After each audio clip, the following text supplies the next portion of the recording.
What's up, fight fans? This is Kurt DeVille with Counterpunch Boxing News, and I have some new news concerning Dillian, the body snatcher Whyte, and Deontay Wilder.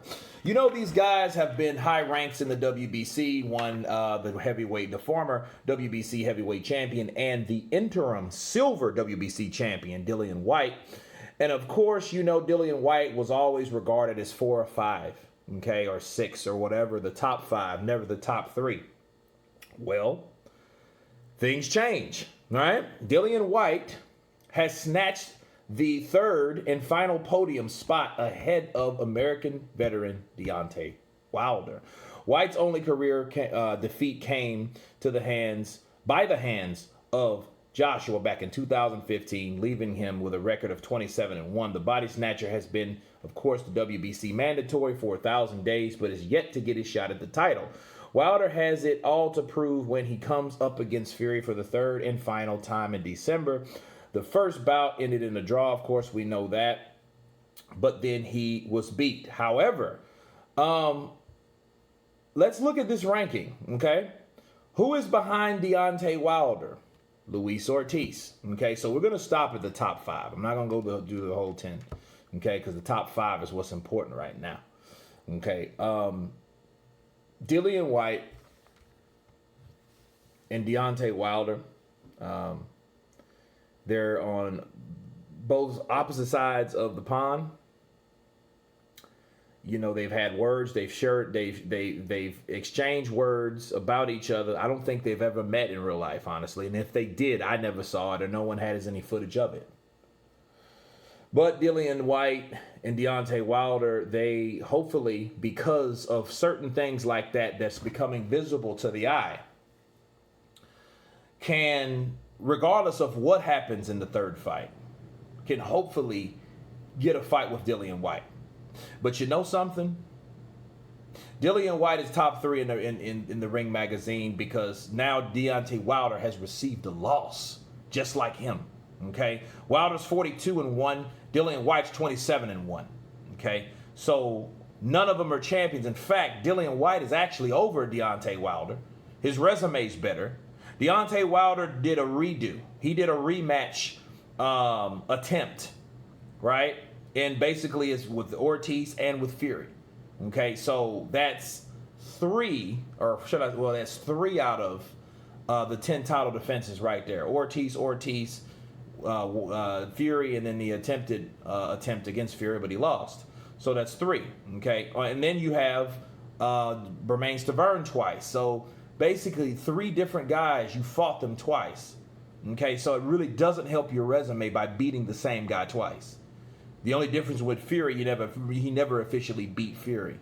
That's the only thing. Now, since he lost, it does make sense for him to drop to 4 because now, not saying he'll stay there, right? This isn't a redemption list, but they're both on it.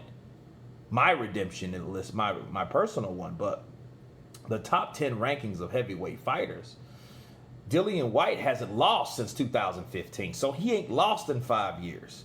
Deontay Wilder's just taken that first L, but he ain't the champion no more. You know, so it's bad. It was okay when you haven't been defeated and you had this strap.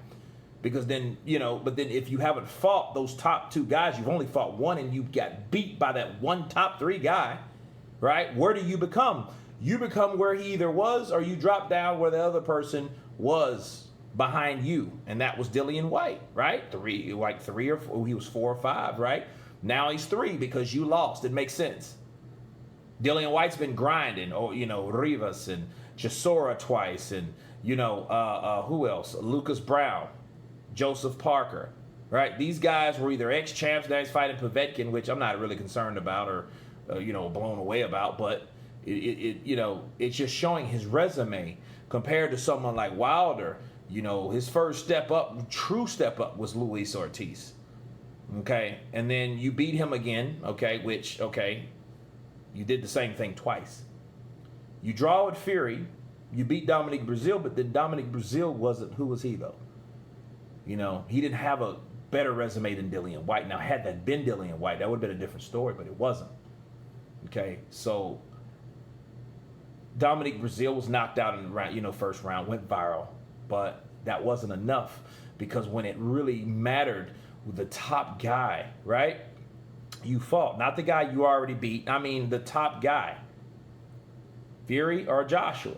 You only fought one of those guys, and then you lost.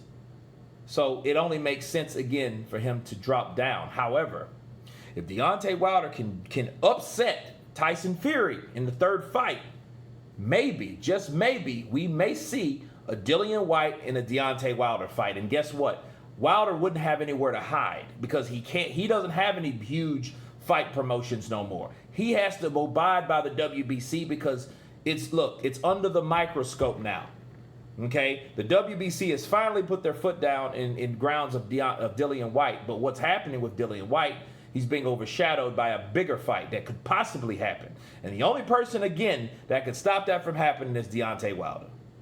Okay, so if Deontay Wilder can muster up a right hand that's sent from the gods, he can fight Dillian Whyte, right? And then at that time, he becomes champion, but, right, he has to fight Dillian Whyte, which is the third best fighter right now.